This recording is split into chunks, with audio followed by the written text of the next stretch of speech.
So explain the frustration from that moment to that night when you're home, and then the next morning when you go, did I really just do that? Yeah, it was it was a little bit of a wake up the next morning, like, okay, what now? So we were kind of in. I wasn't. Jeff was kind of in talks as to, okay, what are we going to do here? How are we going to salvage this?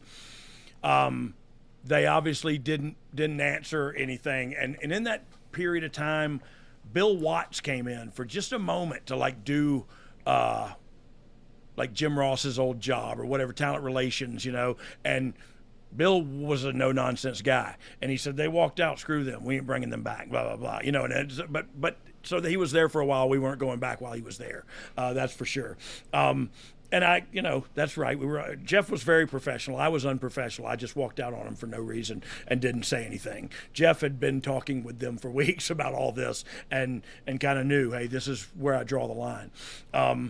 So again, just a young rookie mistake, loyal to a fault, and look. I'm still really good friends with Jeff Jarrett, and he takes care of me, and he has taken care of me ever since. So I don't think that was a bad move. I don't think it was a mistake as far as my professional career goes at the time. But as far as like the friendship and the relationship that Jeff and I have now, I'd quit with him every day of the week. Did you consult with your family at all that you were going to do this, or was this a shock to them? No, yeah, it was a shock to them. My dad called me and told me I was a dumbass. And he was right. You know what I mean? Like, I don't know. I was just young and dumb, man. And this is what we're doing. So let's do it. So and that's as far as I thought about it too. By the way. So what's the plan? Because you walk out, but technically you're still probably locked up under a contract, right? Oh yeah, for sure. For sure, until they sent me the release. They sent us, wired us both releases. So Jeff went to WCW. I started working in Memphis for Jeff's dad, and I started going overseas to Germany and doing a lot of so really starting to hone my craft and starting to learn what I'm supposed to be doing in there, and I did that in Memphis. So while it wasn't a great business decision, I kind of needed to do that. It was kind of the path I needed to take so I could learn more about what I was doing in there, and again hone my craft a little bit.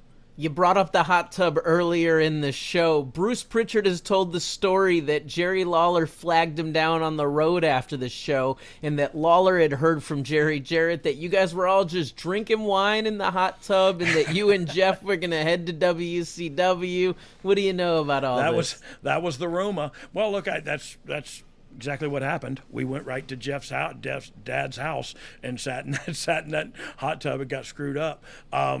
Screwed up more than I already was probably, but that's just where we were at the time, man. Yeah, that's true. Jerry probably told King told everybody, and there we were. So but look, that's what we did. It wasn't like we were trying to hide it from anybody. We walked out on them. You're booked almost immediately to return to Smoky Mountain Wrestling as Brian Armstrong. Do you reach out to Cornette, or does he reach out to you? Yeah, but look, Dad and Scott and them were going back and forth, so it was kind of an easy deal. Like, hey, Brian's available. You want to go work for him? And that was kind of, then we started doing the thing with the Smoky Mountain versus the USWA. It was almost like an invasion angle of East Tennessee versus West Tennessee, And it actually worked out really well, and I had a great time doing all that. I didn't get rich, but I paid the bills and learned how to do it and paid my dues a little bit. I loved working in Memphis, man. We had some great friends there. Got some great friends there still. Met my wife there. A lot of good things happened during that period of time. So had I not done that, my life would be very different, and I don't know in a good way. So every time you start thinking about the regrets of what would have been if I didn't, and where would have the career gone, your life took the trajectory and the path that was meant to be, because exactly. Things worked out real great for you. Man. In that situation, did you think that you would ever go back then, or was it? It was done?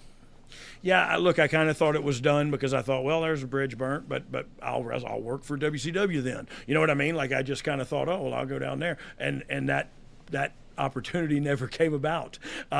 So I did exactly what I needed to do. I thought at the time I should leave with Jeff, so I did. It was a bad decision in retrospect, but heck, I guess we've all made those, What do you think's the biggest misconception about you walking out? I guess that I was unhappy creatively because we both walked, but I was on top of the world. And apparently, and this is what I've been told, that we were going to have a triple threat, me versus Jeff versus Shawn Michaels at the next pay-per-view for the Intercontinental title. And I quit instead of going and having that match. You know what I mean? Good Lord. Lord, you live and indeed. learn, man. You live and learn. Anything else you want to get off your chest about that time and just let the people know are here? Well, I mean, it was just, I was just having fun, living the rock and roll lifestyle, high on drugs all the time, in main events just given to me, opportunities just given to me. I was entitled. I wasn't grateful.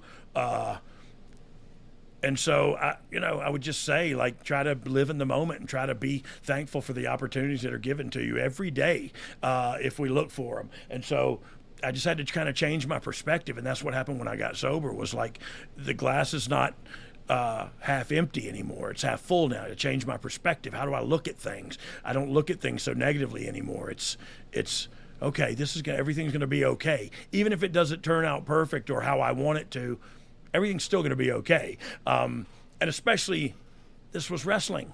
I learned a lesson about professionalism and how to conduct yourself as a WWE superstar, or you know what I mean? Like those were all lessons that I learned the hard way through this night. So yeah, I don't want to get anything off my chest, but I do want you guys to think about that. Think about being present in the moment, man. No matter what your job is, no matter what you're doing, think about the things that you're thankful for, the things that are most important in your life, and just work. Whistle while you work, dog, and think about the blessings you have bestowed on you. So, Ryan, I feel like we need to wrap this up, B. Yeah. I mean, with that, I think we got to go get a couple quick questions from the Dog Pound, from the fans in there. All right. Let's go to a couple quick questions, and we'll call it a day today. Chad GoMillion82 wants to know, did you ever feel after leaving, what the hell did I just do? Or is that not something at the time that crossed your mind? And then if you can go back, what might have you done differently, or would you have still left? Yeah. Look, I think I would have probably still left, just because in my mind, as wrong as this was, staying with Jeff and leaving was the right thing to do. I know now that for me, professionally, that was not the right decision to make. But personally at the time, and I mean, I don't regret it, because like we just said, a lot of great things came to me because of the path I took. Now, what was the question exactly, Ryan? I'm sorry, I missed it. Would you have done any changes? I think we covered that as we were talking. And I think we by made the way, a few Chad, of these. Chad GoMillion is my Orkin man, by the way. Oh, a little pest control. Little pest control. Yeah, and the crabs, he got rid of those too. With the little I'm just Old kidding. Bay. I used some shampoo for that.